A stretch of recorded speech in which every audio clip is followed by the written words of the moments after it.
Perkenalkan, nama saya Yeni Derwana dengan NIM 29-2018-307, kelas RBI 18B. Sekarang saya akan memberikan tujuan pembelajaran yang kita bahas bersama. Tujuan pembelajaran tersebut adalah siswa akan dapat menggunakan dan meragakan dasar-dasar gerak tari dengan anak yang berkebutuhan khusus seperti gangguan pada pendengaran, gangguan belajar anak seperti menulis, dan ketidakmampuan belajar dalam bahasa, dan anak yang susah belajar mengutarakan kata-kata atau kalimat. Yang pertama, gangguan pendengaran.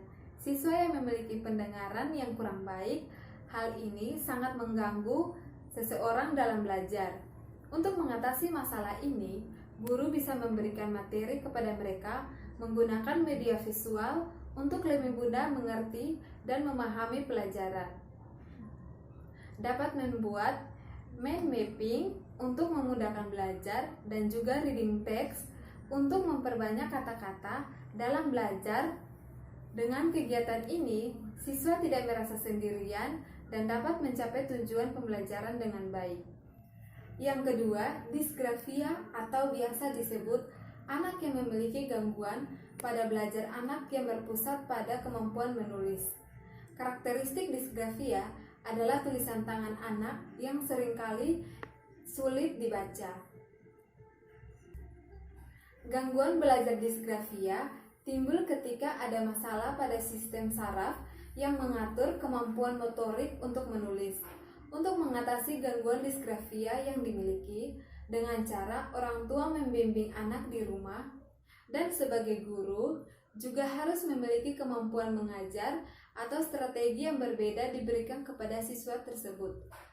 Bisa mengajar dengan cara menjelaskan materi menggunakan media gambar dan juga video pembelajaran yang mendukung kegiatan belajar ini, sehingga siswa dapat mengerti dan memahami pelajaran dengan baik.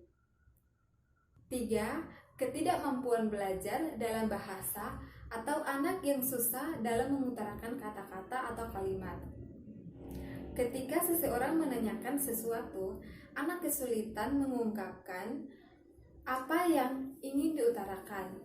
Siswa seperti ini, guru harus memberikan strategi pembelajaran yang berbeda dengan anak yang lain.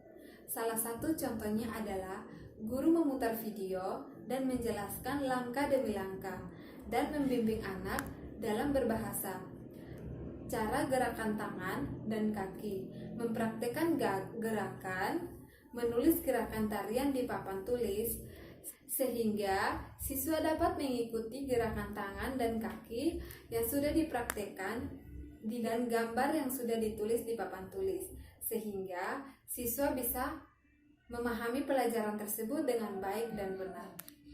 Coba Nabil buat sendiri gambarnya. Buat gambar. Buat Nabil, buat gambar.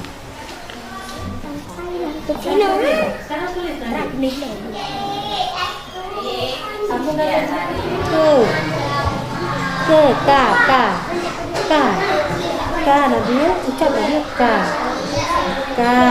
Ini bagus. Ini ini N. Ya, apa namanya ini sayang? Apa namanya? Y, coba. Sekarang A, bulat ya. Bulat seperti bola. Dua manusia yang ada yang berhadap incar gagak. Mengatakan membawa tu untuk tiba. Iya, tepuk tangan semuanya. Ini huruf apa nak? Huruf A. Ini huruf A. Huruf A ini sayang hai.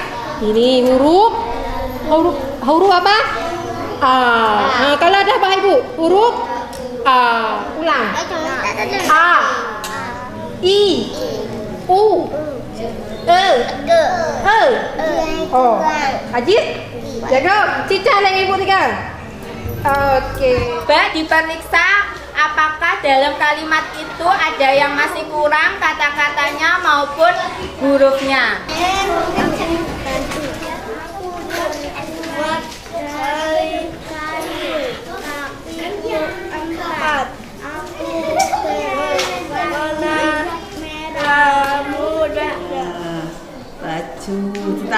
yang karena kain tidak ada, kita baju.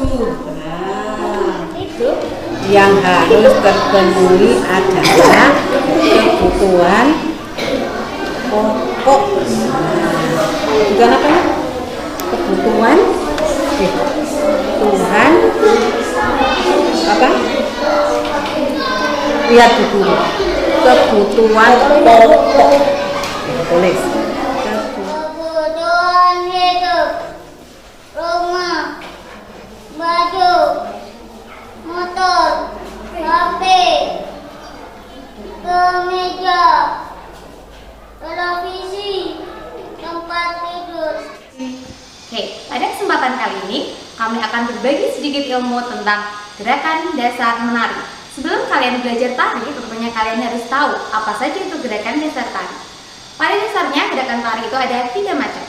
Yang pertama adalah gerakan kepala, yang kedua adalah gerakan tangan, dan yang ketiga adalah gerakan kaki.